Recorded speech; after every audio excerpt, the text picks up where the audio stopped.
Samba à tous.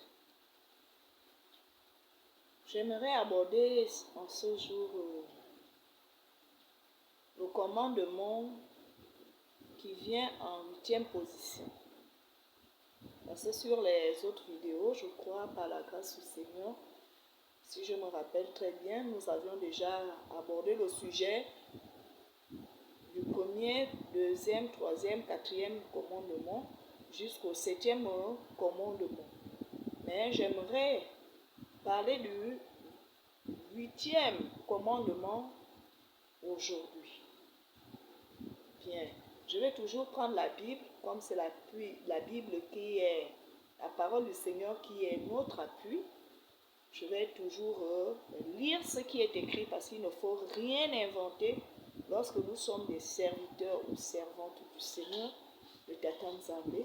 On doit s'appuyer sur ce qui est écrit. Il est écrit. Voilà ce qui est dit dans la parole du Seigneur. Que les gens ne disent pas que ça là je ne connaissais pas. Tout est écrit. J'ouvre la parole du Seigneur dans le livre d'Exode 20 à partir du verset 15. Il est dit: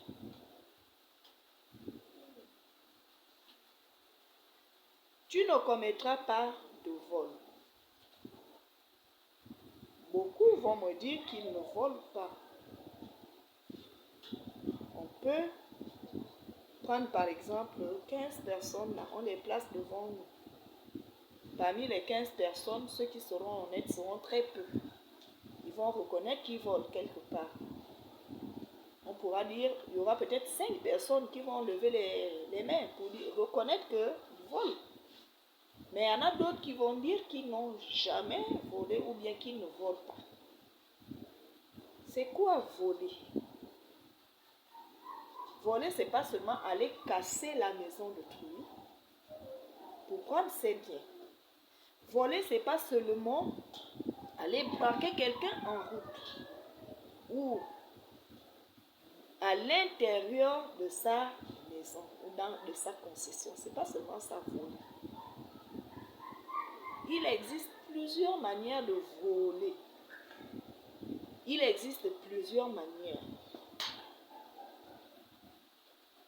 Un enfant peut voler les biens de son père, l'argent de son père ou de sa mère.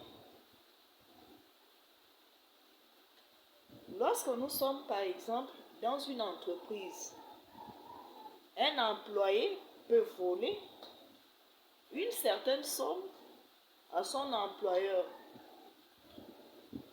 Mais les sommes, je ne peux pas les préciser. Il peut aussi arriver que, étant à l'école,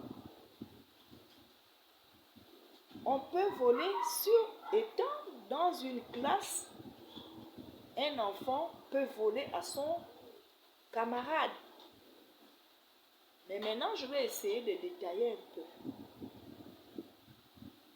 Voler ici, c'est prendre ce qui ne t'appartient pas.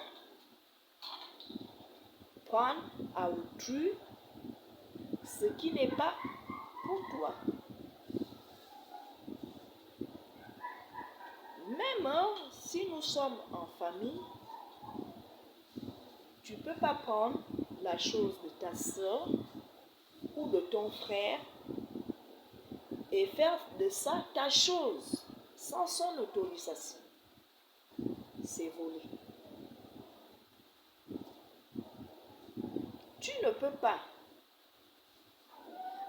fouiller la poche de ta femme ou de ton mari, fouiller son sac, prendre par exemple l'argent que tu vas trouver sans son autorisation, même si vous êtes mariés légalement. C'est voler. Voler aussi, c'est quoi? L'État gabonais ou bien n'importe quel État a décidé que les prix des articles doivent, par exemple, si c'est par exemple le savon, un morceau de savon doit coûter 500 francs. Ça, c'est la décision de l'État. Et toi, tu vas te permettre à vendre ce savon à 650. Ça, c'est une autre forme de vol. Lorsqu'on parle de tricherie à l'école, il y a des enfants qui vont jusqu'à dérober les réponses au questionnaire que le professeur s'apprête à mettre au tableau pour que tous puissent travailler. C'est une forme de vol. Ça aussi, c'est un vol. Il existe plusieurs manières de voler. Mais Tata Nzambe nous dit ici, il ne s'adresse pas à tout le monde, je le répète. Tata Nzambe ne s'adresse pas à tout le monde. Ici, il s'adresse à son peuple. Ceux qui se sentent concernés vont s'aligner. Mais ceux qui ne se sentent pas concernés vont dire, ah, qu'est-ce qu'elle me raconte? Et parfois, il y a des gens qui sont nés dans le vol, c'est-à-dire qu'il a vu papa ou maman voler. Donc pour lui, il se dit c'est une bonne chose. Mon frère, ma soeur, voler c'est voler. Quand tu prends déjà quelque chose qui ne t'appartient pas, sans l'autorisation, même si c'est dans la propre maison, dans la famille, si c'est la chose de papa, la chose de maman, la chose de ta grande soeur, ton petit frère ou ta petite soeur, ou ton grand frère, ou bien la chose de l'oncle, s'il ne t'a pas autorisé à prendre cela, pour de bon, comme les gens le disent, prends pour de bon, c'est pour toi maintenant. C'est-à-dire, tu prends la chose et tu fais de ça ta propre chose.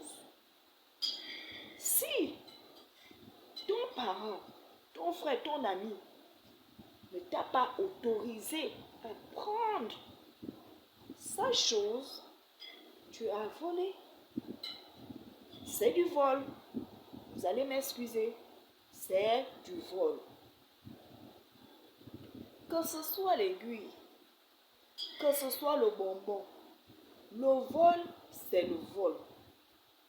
Comme j'ai l'habitude de dire, je prépare, je finis de préparer, je sers tout le monde. Un enfant termine de manger son plat. Comme il a eu encore un creux, il va mettre la main dans l'assiette de son frère qui n'est pas à la maison.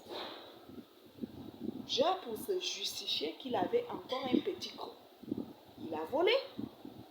Parce que le morceau de poisson ou de viande qu'il va prendre dans l'assiette de l'autre ne lui appartient pas.